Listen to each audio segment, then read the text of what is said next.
Assalamualaikum warahmatullahi wabarakatuh. Di video kali ini kita akan membahas bagaimana mengimport atau memasukkan media ke dalam Vegas Pro 17.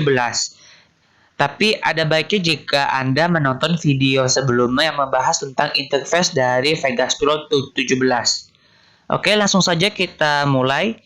Saya memiliki dua cara untuk mengimpor video ke dalam Vegas Pro. Cara yang pertama ialah cara yang termudah dan sering saya gunakan. Yang pertama ialah menggunakan File Explorer.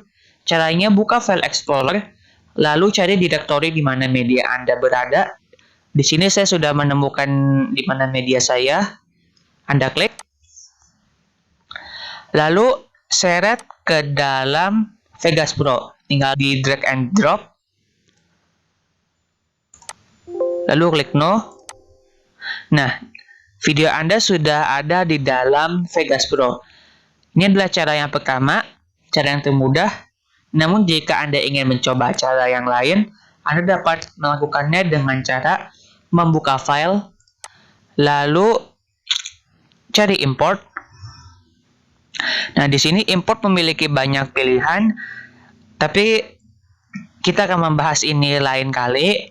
Dan sekarang kita hanya akan membahas dengan ini, media. Klik.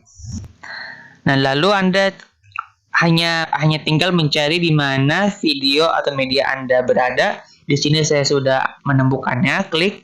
Lalu klik open.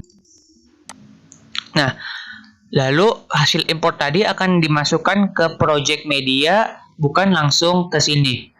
Jadi, jika Anda sudah memilikinya di project media, Anda tinggal melakukan drag and drop ke dalam track seperti ini. Klik no. Nah, di sini kita sudah memiliki video. Nah, begitulah cara mengimport media ke dalam Vegas Pro. Hal ini juga berlaku sama bagi foto ataupun media lainnya, misalnya kayak audio ataupun itu. Semoga bermanfaat bagi Anda. Sampai jumpa kembali. Wassalamualaikum warahmatullahi wabarakatuh.